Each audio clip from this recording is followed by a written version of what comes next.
How have we become broiler Christians? Good morning, Vandanam, Vanakkam. First of all, I have to very briefly introduce to you my concept of broiler Christians. We know broiler chicken, chicken that's not allowed to roam free, not allowed to enjoy their native freedom, not allowed to grow and mature as they otherwise would have if they were not turned into a broiler chicken. Chicken that are not allowed to belong to the wider world. In one word, chicken raised to ensure the profit of those who own them. That's broiler chicken. You don't expect any agility from them, you only expect profit from them. You don't expect any beauty, any vitality, any natural behavior, any wider relevance. You only expect profit from them. Above all, you're not interested in the broiler chicken as chicken. You're more interested in the broiler part of it than in the chicken part of it, because your profit lies in the broiler part, not in the chicken part. So this is roughly the idea of the broiler chicken that we have. Why do I then say that Christians have become, alas, broiler Christians? Before I answer that question directly, I'll have to examine some basic evidence.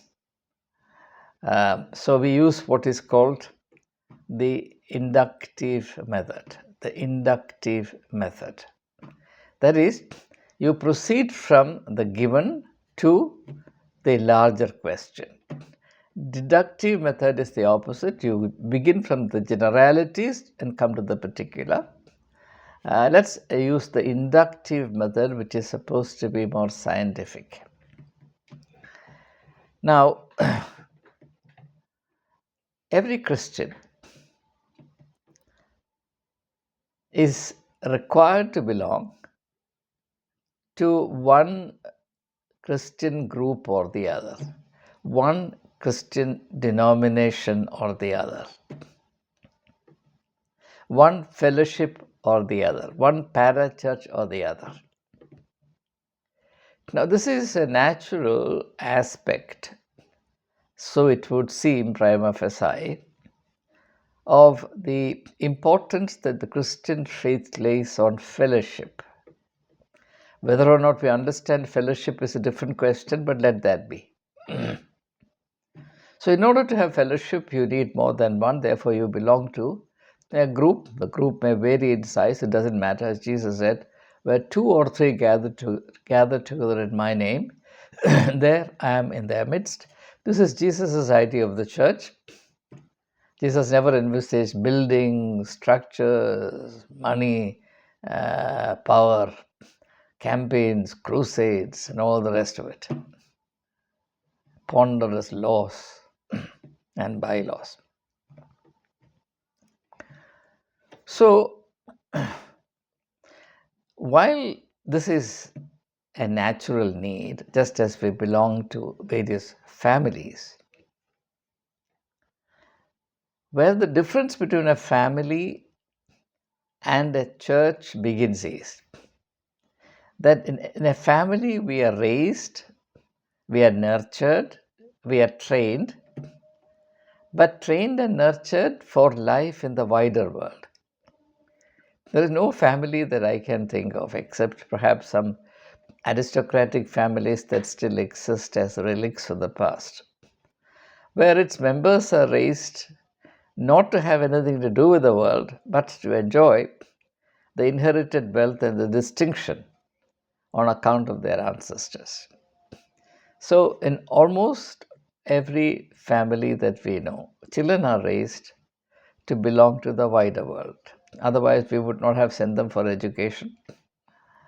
Otherwise, we would not have made them read books, newspapers, etc. Or we would not have expected them to cultivate skills, useful, socially useful skills, productive skills, knowledge, social sense, civic sense, etc., etc. All of this is meant to enable our children to belong to the wider world. So, in all aspects other than religion, we recognize that the healthy thing is to belong to the wider world. In fact, the worth of a human being is determined entirely, almost entirely, and I'm not saying that this should be the way, but is determined entirely by the extent to which and the noble and beautiful and commendable way in which an individual belongs to the wider world. For example, a local panchayat president is not as important as a chief minister. Why? Because the chief minister exercises sway over a much larger segment of humanity, much larger territory, much larger amount of wealth, so on and so forth. And the very same chief minister becomes a near nobody in the presence of a prime minister. Why? Because the prime minister is in charge of much wider humanity, wider wealth, wider territory, so on and so forth. And suppose you have a world citizen, which was what Immanuel Kant envisaged. We all need to become world citizens. Now, a world citizen will definitely be valued and respected, cherished and loved above a, a national citizen. We are all citizens of various nations. We don't have the courage or the grandeur of personality to become world citizens. Some people refer to us world citizens, but that's more as a manner of speaking rather than as a spiritual philosophical reality. So this principle must be clearly fixed in our mind. Jesus said, "He who proves to be faithful, responsible in the little responsibilities given to him will be put in charge of greater responsibilities, and otherwise his worth will be recognized more and more." So the more we belong to the wider world, the greater is our personal worth, our significance, our relevance, etc. This is clearly understood. I don't have to explain this any further than I already have, because it will then become superfluous, or it becomes supererogation, if you want a more tongue twisting word for it. So now let us look at a completely different, a contrary phenomenon. You're familiar with bonsai trees. Bonsai tree. Now, a tree that will grow to 20 feet, if it is reduced to a bonsai tree, bonsai version of the same tree, then it will only be 2 feet tall. So on and so forth. So, bonsai plants, bonsai trees, trees that are not allowed to grow to their normal stature, full stature. Now, think of another phenomenon. There was a time that in China, it was assumed that the feet of ladies being as tiny as possible was a sign of beauty. So, as girls began to grow, most cruelly, their feet were fitted into wooden shoes, shoes that would not, shoes that were inflexible and would not allow the feet to grow and attain their normal natural size. So now today when we think of the feet of Chinese women, deformed in this manner, we feel sad about it. Whenever I have seen a bonsai tree, believe you me, I have felt suffocated, sad and suffocated. The torture and the torment that this poor tree has been subjected to. If the tree had tongue and the capacity to articulate its feelings, it would have denounced and decried this human cruelty, practiced gratis for no reason whatsoever on it. So, in two different ways, we have now seen that the normal thing is to be free. The broiler chicken is not free, the bonsai tree is not free. The female Chinese feet are not free. Likewise, Christians are also not free to grow to their full stature. Why? Because each Christian is exactly like the feet of Chinese women in wooden clogs, wooden shoes, wooden shoes. Not allowed. Not allowed to grow beyond the boundaries of a particular denomination. A CSI person must think of the world only as a CSI person, which means a CSI person will not be and should not be free to relate to the world as world, but relate to the world only in terms of what the CSI church prescribes. Much like the feet of the Chinese lady is allowed to go wherever it wants, but it has to be only of this size. So, it's not the universal feet, it's the Chinese feet.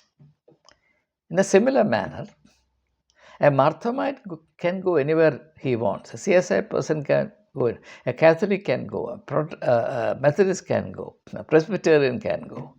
A Pentecostal can go. And Charismatic can go wherever he wants. But wherever he goes, he has to be a Pentecostal. He has to be a CSI. He has to be a Catholic. He has to be a broiler. He has to be a bonsai.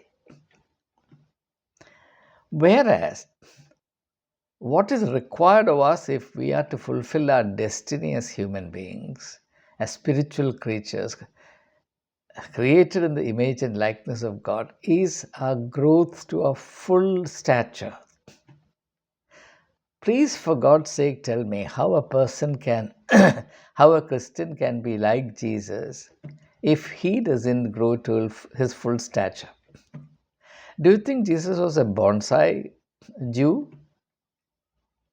Do you think his personality was like that of the feet of the Chinese lady, deformed within a pair of wooden shoes? Do you think Jesus was a broiler chicken?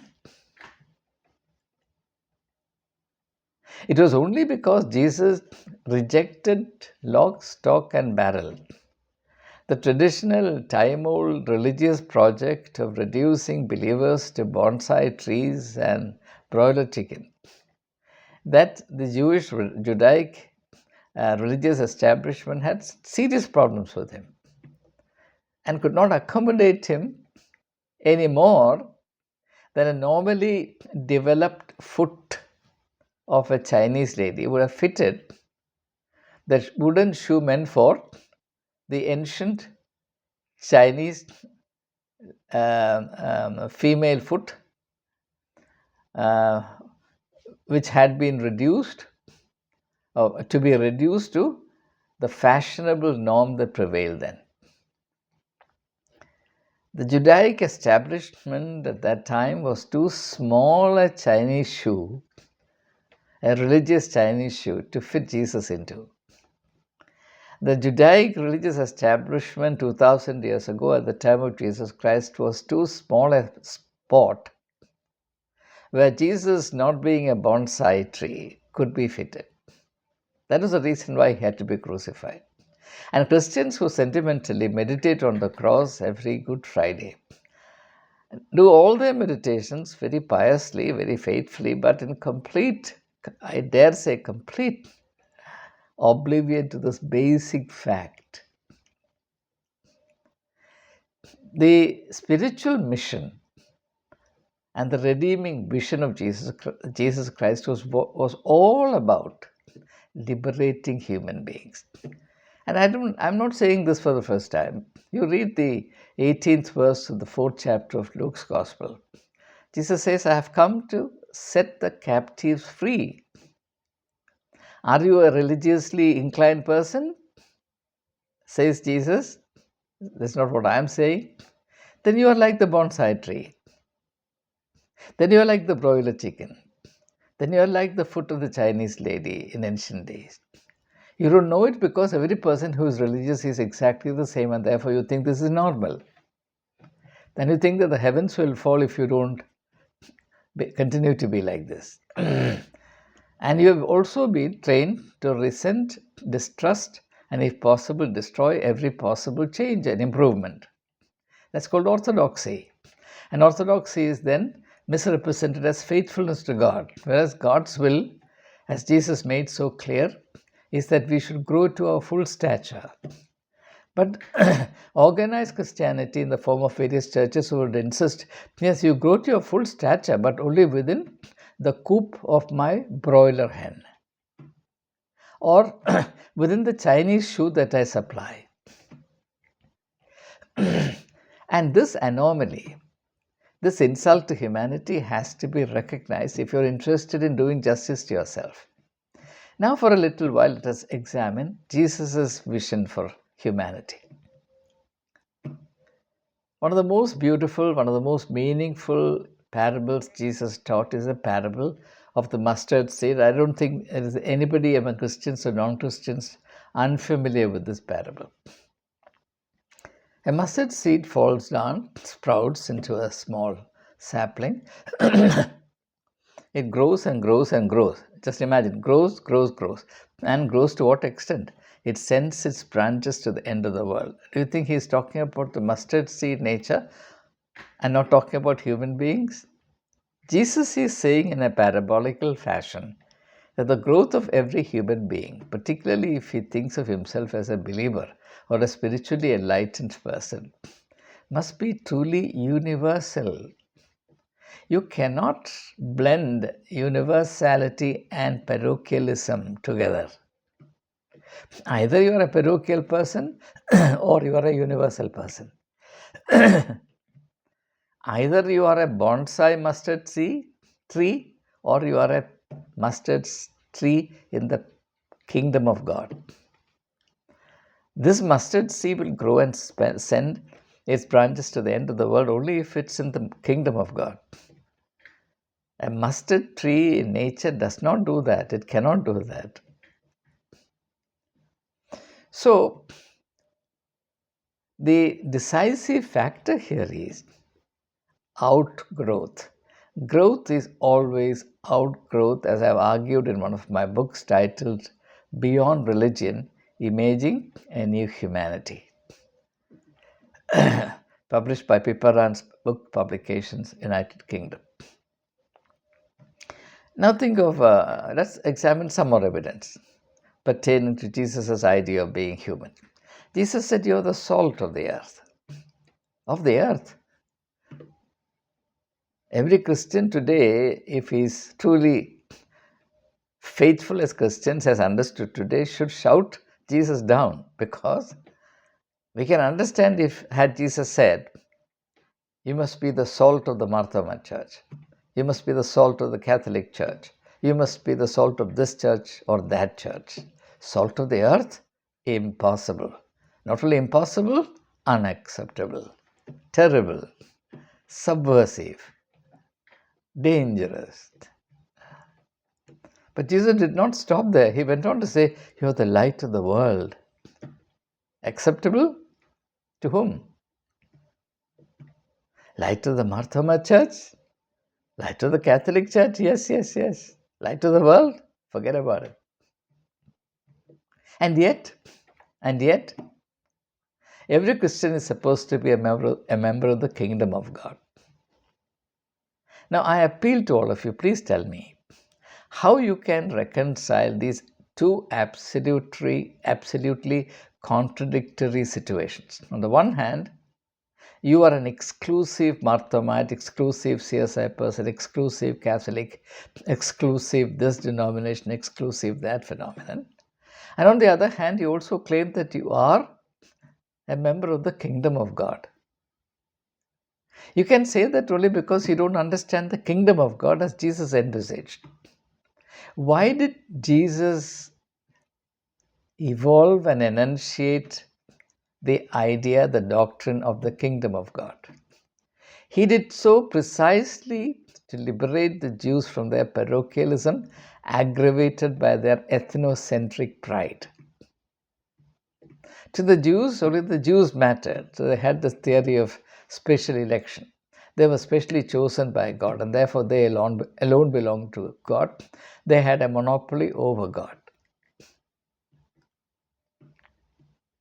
And Jesus knew that this monopolistic attitude to anything religious was a serious problem, and it resulted in the slavery, the enslavement of all those who belong to the system. Because when you claim God as exclusive, what you're doing is you're taking God a prisoner, you're taking God a hostage. Once you make God a prisoner, your own prisoner of your own religious system, you can turn anybody who belongs to that system into a slave. If God is a slave and your own slave, who among human beings have the right to resent being a slave? That's logic. So Jesus enunciated the kingdom of God to contradict, first of all, the Jewish ethnocentric pride. Now, ethnocentrism means only those who belong and live together within this geographic territory, only those who have this shared history, only those who have this culture, only those who understand God in this manner and therefore practice religion in this manner are worth it. They are a superior lot. They are God's favorites. Others are inferior. We can't even touch them. They're all untouchable. That is ethnocentric pride. And this had seriously corrupted the Jewish people, the Jewish culture, the Jewish religion. And Jesus knew that the Jews themselves could be led to true humanity only if they are delivered from this serious aberration which had been foisted on them for generations. Even today, neither Jews nor Christians nor Muslims, the Abrahamic religions, they have not come out of this aberration. If you want to understand the trouble, the unending trouble in Gaza, this is the light in which you need to see it. The Jews and the Arabs, the Jews and Muslims, Muslims and Christians cannot live in peace precisely because of the problem that I am identifying. And we need to be clearer about it if we want to emerge from this terrible condition and claim for ourselves the freedom to be normal. Not even great, let's be normal. So, you are the salt of the earth, you are the light of the world. Where is the scope for denominationalism, parochialism, and all this? Now, the foremost emblem, the hallmark of the kingdom of God, is what is called the fatherhood of God. Now, fatherhood of God in those days, being a man-centered world or patriarchal world or androcentric world, was all right. Today we should talk about the parenthood of God. God is our parent. Because in God, there is no gender distinction. Is God a man or a woman? This is a question that the feminists have been battling for at least 1.5 centuries that I am aware of. It's a completely stupid question because gender differences exist within the framework of time and space. If God is eternal, eternity is beyond time, space continuum, and therefore gender differentiation is superfluous or irrelevant in relation to God. Therefore, God is the complete perfection of both. God is male and female. God is he and she. God is father and mother. God is parent. So today we should talk about not the fatherhood of God, but the parenthood of God. You can't believe in the and belong to the kingdom of God if you don't accept truly in all its implications the parenthood of God. Now, the moment you accept God as your parent, you cannot but accept that all human beings, no matter who they are, what superficial differences of language, of color, of creed, of culture, of habits, etc., exist, we all belong together equally in the divine family with God as our parent. And the moment you do that, you begin to be quite uneasy about all that you have been taught and trained to believe and hold dear to your heart. You begin to realize that your excessive religious zeal in relation to a particular denomination is truly an aberration. And the attitude of negativity that you have imbibed on account of being nurtured in this manner towards everything beyond the little small compound to which you have belonged is an aberration. When John writes about the significance of Jesus Christ, he says, "Look, God so loved the world." God's love fills the whole of the universe, not only the world, the whole universe. And we are trying to limit that love of God to a small, small pocket of the world. And that's the secret of the Christian religious fervor, which makes me actually laugh. So, if you are a follower of Jesus Christ, you cannot be a broiler chicken, a broiler Christian. I repeat, if you are a follower of Jesus Christ, you cannot be a broiler Christian. But unfortunately, nobody is really interested in and nobody is trained to be a follower of Jesus Christ. Everybody from birth onwards is conditioned to be an ardent denominationalist.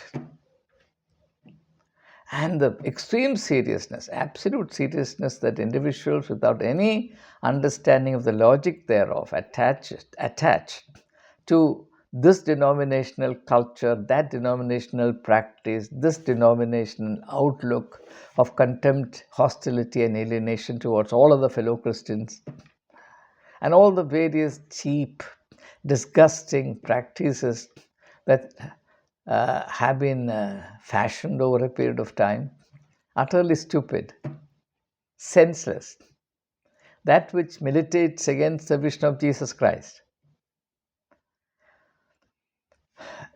Now, to recognize this, the only source of light we have is Jesus Christ. I can't think of a spiritual vision more universal and more truly Catholic than that of Jesus Christ. I use the word Catholic not in the denominational sense, but in the true lexical sense. Catholic means universal. That's why I say that the moment you say you're a Catholic, you cease to be Catholic. You cannot be Catholic and be a Catholic. How can you be universally denominational? Nothing can be more absurd than that. So, if you are truly a follower of Jesus Christ, by the way, Jesus never said that he should be worshipped. Christians, please take note. Jesus never said he should be worshipped. Jesus only said he should be followed. And whatever I have to say and whatever I have said so far in the nearly 1800 videos I've shared with you has nothing to do with worshipping Jesus Christ. Everything has to do only with following Jesus Christ. And if you follow Jesus Christ, you cannot be imprisoned, you cannot allow yourself to be imprisoned in denominational dens. And therefore, you will talk like Gurudev Tagore, Rabindranath Tagore, who said, and you can read this in his book Nationalism, says, if anyone asks me to choose between patriotism and universality. Belonging to a country and belonging to the wider human family, unhesitatingly, I will choose humanity and not my country. If I have to choose between my country and humanity, I'll choose humanity. Not because I don't love my country, but because I'm committed to being truly a human being. And as a human being, I have a need, a fundamental, imperious, irresistible need to belong to the wider human family. And this insight was so clear and powerful in the spiritual vision of Jesus Christ, even if Christians today don't have the guts to recognize that this was indeed Jesus' concept of the kingdom of God. That's why the very humble mustard plant in the kingdom of God sends its branches to the end of the world. Now, interestingly, this vision existed also in Hinduism. Whenever Hinduism intuited God in a monotheistic manner, God as one, it also intuited the whole of the created order as one family, Vasudhaiva Kutumbakam. Vasudha is the whole of this created order, Vasudha. It's a Kutumbakam, it's a family. In Malayalam, Logame Taravada. The whole world, and this is one family. That's what's called ecumenism.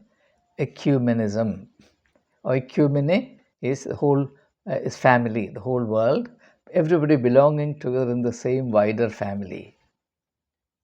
And it's precisely because human beings are trained to hate, despise, reject this liberating vision that peace is never secure on planet Earth.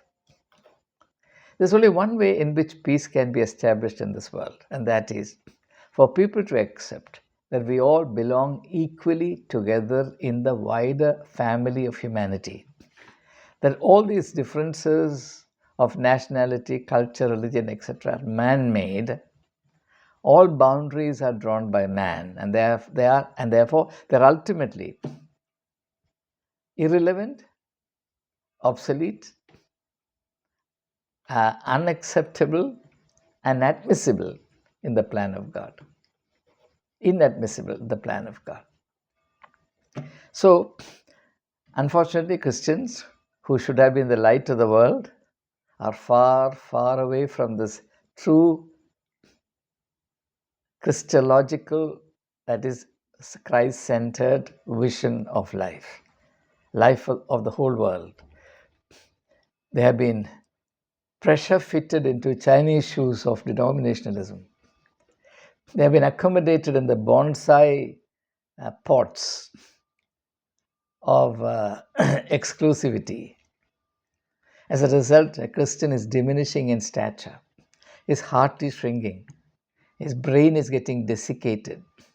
And we are becoming irrelevant. As Jesus said, if the salt loses its saltiness, wherewith shall it be salted again? It is then good only to be cast out and for men to tremble underfoot.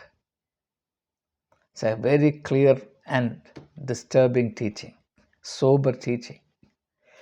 To be irrelevant, to become obsolescent, to become redundant is to invite contempt and harsh treatment. So wake up before it is too late. We are not what we are supposed to be. We are a caricature, not only of being followers of Jesus Christ, we are a caricature of being human. Let's become human to begin with. Thank you. All the best.